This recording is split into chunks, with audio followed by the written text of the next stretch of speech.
time that I hear you and Alex have conversations, I always learn something. So it is a joy to get to ask you the questions this time. And when you think of the city of Sturgis, where Gary just was, what's your reaction overall? I mean, here we are taking a peek into a bar.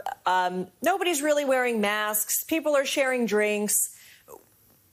What's your advice at this point? I mean, we all want to get out there and live our lives, but it feels like now is really the time to maybe start dialing it back a little.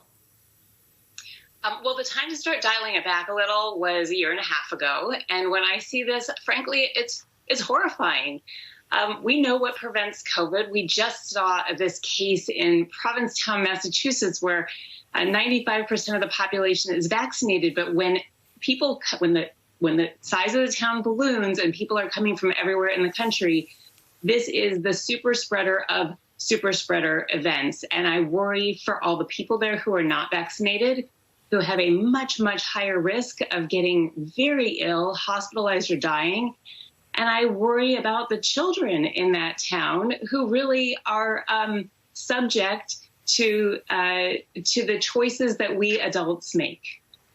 You know, Congresswoman, you say that the time to dial back was a year and a half ago, but let's face it, this summer around July 4th, we did declare victory from this virus. So what is the appetite like right now among your constituents to take a few steps back again? Well, nobody's appetite wants to go back to wearing masks. I think I'm just as annoyed as everybody else, but let's be really clear that we all need to be responsible. This is not about us and our own personal freedoms. We don't, I'm not going to say I because I'm not a smoker, but we don't smoke in front of other people because we understand that although that's a freedom, it impacts others. And this is very similar. So no, we don't want to go back to wearing masks, but unfortunately, because so many in our country have chosen to not get vaccinated, this Delta variant has gotten a foothold and is spreading like wildfire through the country.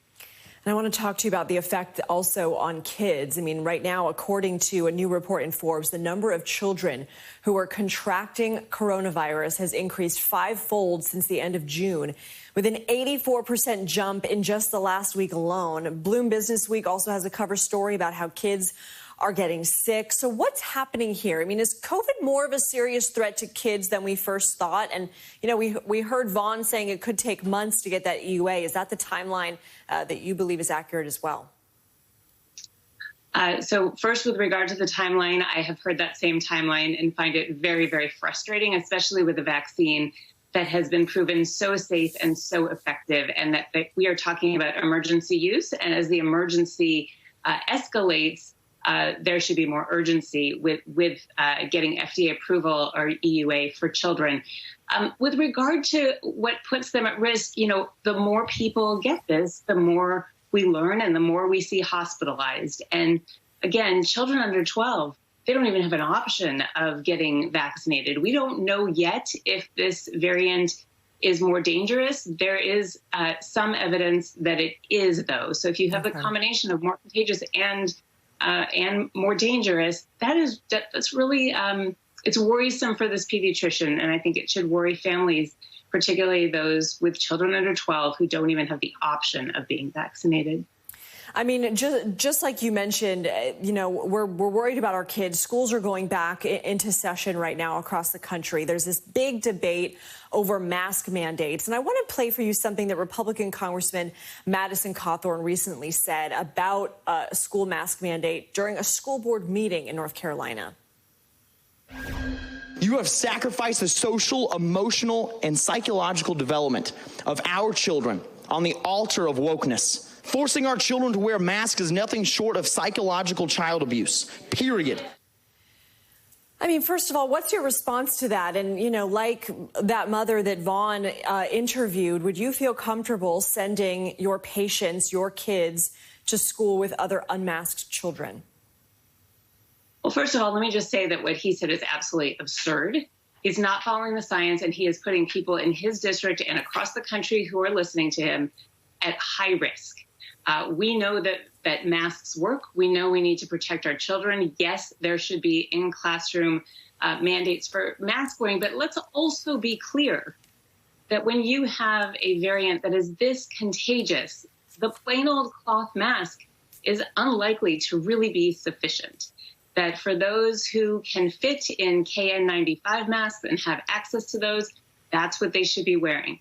For younger children, if you don't have a good fit, they should be wearing a surgical mask under a cloth mask. We should be stepping up the mask game so we are protecting our kids the most. And I just have to say, I know this is a long answer, but with regard to the social emotional health of children, Madison Cawthorn, although he is closer to a child's age than I am, really does not have any perspective on this. The reality is that kids need to be in school. What is damaging to their psyche, to their social emotional development, is not being able to be around children because schools are closed. The masks are not a problem. I could pull my 12-year-old who's just in the other room in here who would tell you that's ridiculous. It's just a piece of cloth, or in this case, a surgical mask plus a piece of cloth. No, we need to keep children in schools, keep them in there safely. We know how to do it.